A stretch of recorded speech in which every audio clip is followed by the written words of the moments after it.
Great news, there's some new ADU bills that just got signed into law in California, and they are a big win for homeowners. So we're gonna break down all of those new bills, how they're gonna affect you. But before we do, I just wanna remind you that Maxable Space is a resource for all things ADUs. So whether you're looking for budget breakdowns, cost calculators, ADU video tours, design inspiration, trying to find general contractors or architects for your project, we can absolutely help you. So go ahead and click that subscribe button, and then I'm gonna put a link to one of our articles on all the new bill changes down in the description below, so you can check that out and all the other great free tools and resources that we have. So without further ado, let's dive in.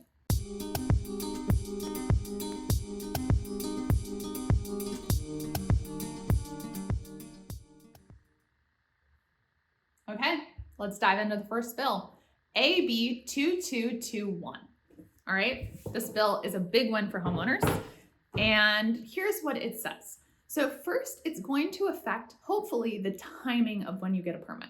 So you might have heard previously that if you apply for an ADU permit, you're supposed to get your permit within 60 days, and that's a common misconception. So you might have also heard that the permit process is taking a really long time. In the best case scenario, some cities we're seeing it take 4 months. In slow, bad cities, we're seeing it take 10 months or maybe even 11 months. So what's going on? If you're supposed to get a permit within 60 days, what's the deal with this long, drawn out permit process? Here's the deal. So what the original bill actually said is that a local agency had to deny or approve your ADU permit within 60 days. And so what happened in practice was that architects or design build firms were saying, hey, local city, we're coming up on that 58-day mark, you only have till 60 days. And they were putting pressure on the city to approve or deny the permit. And the city wasn't ready and couldn't handle the influx of permits. So they just said, okay, fine, your permit's denied. And they wouldn't give a reason why the permit was denied. They would just deny the permit. So now as a homeowner, you got to go back in line, pay your permit processing fees again, get back in the queue. And so it was this whole long drawn out process. And so what we saw happen was that really architects and designers weren't pressuring the city to actually approve or deny a permit within 60 days because this would always happen. So what's happened now is that they've redefined what they're calling local agencies, which was how it was defined in the last bill, as permitting agencies. So all of the permitting agencies now have to give a reason why your permit would be denied at 60 days. So this puts the onus back on the city to actually give a real explanation as to why your permit would be denied, not just, shove it back over the fence to the architect and say, start the process all over again. So we're hoping that this will really help homeowners in actually expediting their timelines. So that's the first piece of the bill. There's a few more pieces. Next has to do with height restrictions. So height was still pretty variable across the state. It was controlled by local jurisdictions. And what's happened is the state has come in and said, okay, if you're building an ADU, you automatically get to build it at least 16 feet tall. No matter where you are in California, you get 16 feet. Now, if you're on a multifamily zone property that has a 2-story dwelling, or you're within half a mile of public transit, you can go to 18 feet. And the beauty of this is that if you're going to 18 feet, you can go 2 stories. So if you're thinking about doing a loft, for example, you really need at least 17 feet tall to be able to do a loft effectively. So being able to go 18 feet means that it really opens up the potential for homeowners to be able to go 2 stories. Now, there is an exception that would allow you to go at least 25 feet, and that's if you're building an attached ADU. So again, exciting things to think about. Okay, the final piece of this bill is front setbacks. So what this does is it moves front setbacks under the jurisdiction of the state. So the thing about front setbacks is they can be very restrictive. Typically, they are the most restrictive type of setback. So if you notice when you look down, like for example, at a neighborhood in Google Maps, where the sidewalk is and where the house is often set back about 25 feet.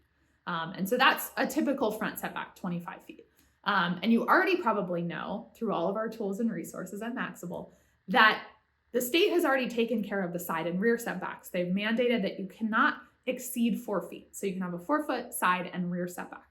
So now what they're doing is they're saying you can't enforce a setback if it prohibits a homeowner from building an ADU that's under 800 square feet. So again, another big win for homeowners. Let's let's move on to the next bill. Okay, here's the next bill. SB 897. This one is awesome. I can't wait to tell you guys all about it. So here's the first thing that SB 897 does. If you have unpermitted work on the property, you no longer have to remedy that work to be able to build an ADU. You would not believe how many times that this came up when we were evaluating sites for potential clients. It is so common to have unpermitted work on a property. So many additions we see are unpermitted. There's work that's been done in the backyard that's unpermitted. A deck is unpermitted. And so it put a huge burden on homeowners to add this additional financial stretch to fix something that they weren't expecting. And oftentimes with unpermitted work, you really don't know how expensive it's going to be until you start opening up walls and you see what you can actually deal with. And so we kept having to explain to homeowners, okay, well, we're going to have to fix this at the same time we do the ADU, or we need to fix this before we can start the ADU project. That's no longer the case. So this is a big win for homeowners, and I'm really excited about it. The other thing that this bill does is it requires cities to issue a demolition permit for garage conversions, and you no longer have to post a public notice that the demolition is occurring. So again, great.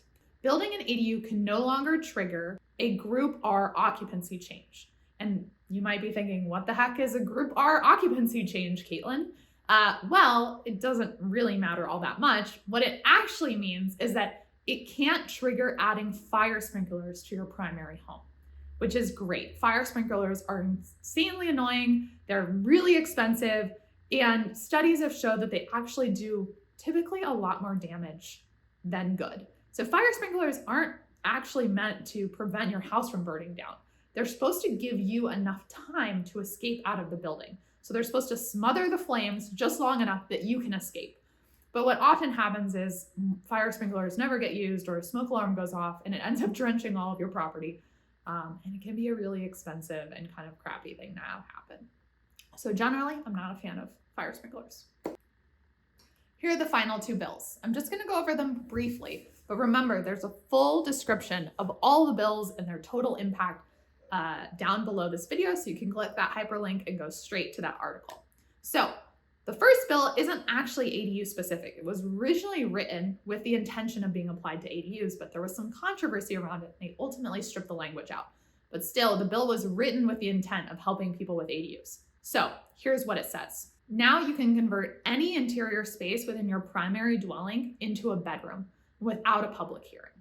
The next bill requires CalHFA to convene a working group to help homeowners with financing and giving them recommendations and educational tools on that. You guys might have heard of CalHFA lately. They've been in the news quite a bit because those are the folks that are giving out that ADU grant.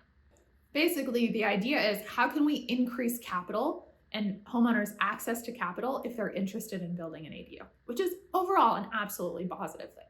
So as you can see, there's been a lot of exciting changes in the ADU space. Regulations can be a little bit dry, but we try to make it fun and interesting and translate it so that everyone is able to understand it. So again, if you guys like the content of this video, go ahead and hit that subscribe button. And if you have a question about the legislation or the regulations, go ahead and put it in the description below and we'll do our best to answer everyone's questions. Okay, everyone, have a great day. Take care.